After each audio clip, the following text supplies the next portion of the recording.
সমাগত পঞ্চায়ত নিৰ্বাচন সন্দৰ্ভত সোমবাৰে মুখ্যমন্ত্ৰী ডক্টৰ হিমন্ত বিশ্ব শৰ্মাই কৰিছিল বিশেষ ঘোষণা। মুখ্যমন্ত্ৰীৰ ঘোষণা অনুসৰি এইবাৰ ইভিএমত নহয় বেলটৰ জৰিয়তে হ'ব পঞ্চায়ত নিৰ্বাচন। ৪-৫খন জিলাত পাইলট পৰ্যায়ত ইভিএমত অনুষ্ঠিত হ'ব পাৰে পঞ্চায়তৰ ভোটগ্ৰহণ প্ৰক্ৰিয়া। তাৰোপৰিও এইবাৰ পঞ্চায়ত নিৰ্বাচন সম্পূৰ্ণ অৰাজনৈতিক হ'ব বুলি ঘোষণা মুখ্যমন্ত্ৰীৰ। আঞ্চলিক আৰু জিলা পৰিষদতে প্ৰতীক চিহ্নত হ'ব পঞ্চায়ত নিৰ্বাচন। ইয়াৰ বিপৰীতে প্ৰতিচিহ্ন অবিহনে অনুষ্ঠিত হ'ব পঞ্চায়তৰ সভাপতি আৰু সদস্যৰ নিৰ্বাচন। মূলতঃ ৩ খলপীয়া ব্যৱস্থাৰে হ'ব এইবাৰৰ পঞ্চায়ত নিৰ্বাচন।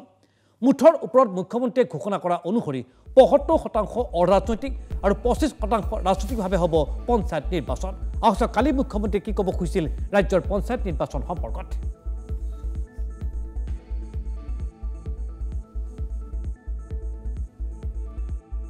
বেলটত হ'ব পঞ্চায়ত ইলেকশ্যন ইভিএমত কৰিব নোৱাৰি। ৩টা পৰ্যায়ত আছে নহয়, ৱাৰ্ড, আঞ্চলিক পঞ্চায়ত, জিলা পৰ্যায়ত, গতিকে ইভিএমত কৰা অসুবিধা।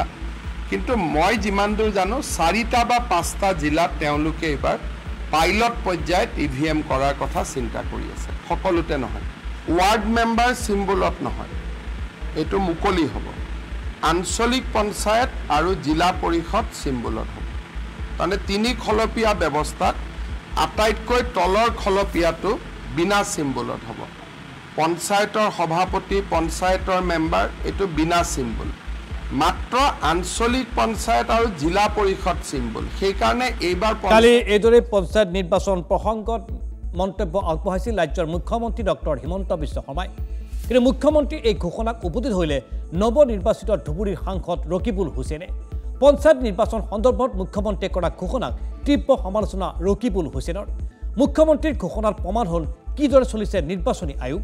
পঞ্চায়ত নিৰ্বাচন দলীয়ভাৱে হোৱাটো বিচাৰে বুলিও মন্তব্য আগবঢ়ালে ৰকিবুল হুছেইনে। এই ক্ষেত্ৰত বিৰোধী ঐক্য আৰু দলৰ মাজত আলোচনা হ'ব বুলিও মন্তব্য আগবঢ়ালে সাংসদ ৰকিবুল হুছেইনে।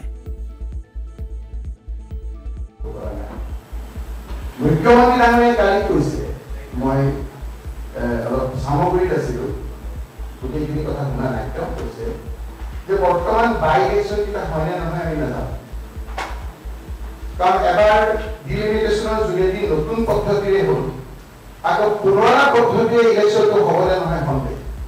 আৰু যদি নহয় তেনেহ'লে আমি যে কৈ আছিলোঁ যে এইটো মষ্ট আনকনষ্টিটিউচনেল ডিচিশ্যন লৈছে ইলেকশ্যন কমিশ্যন অফ ইণ্ডিয়াই, এইটো ওলাই পৰিল যে মই এটা সমষ্টিৰ বিধায়ক চামগুৰি সমষ্টি, ২৬লৈকে মোক দিছে, ২৬লৈকে মই বিধায়ক, কিন্তু মোক জোৰ জবৰদস্তি মোৰ সমষ্টিটো বেলেগ খেললৈ গুচি গৈছে। এতিয়া মোৰ এমএলএ ফাণ্ডটো কিন্তু মই আগৰটোকে দিব লাগিব, এতিয়া মই খুবকে বুজাব নোৱাৰিম আপোনালোকক।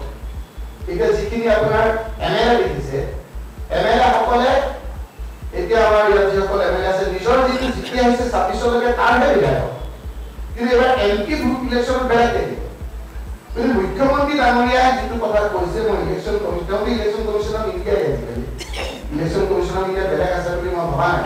কাৰণ ইলেকশ্যন কৰিব লাগে নালাগে সেই কথাটো ইলেকশ্যন কমিশ্যনক ইণ্ডিয়াই ঘোষণা কৰে।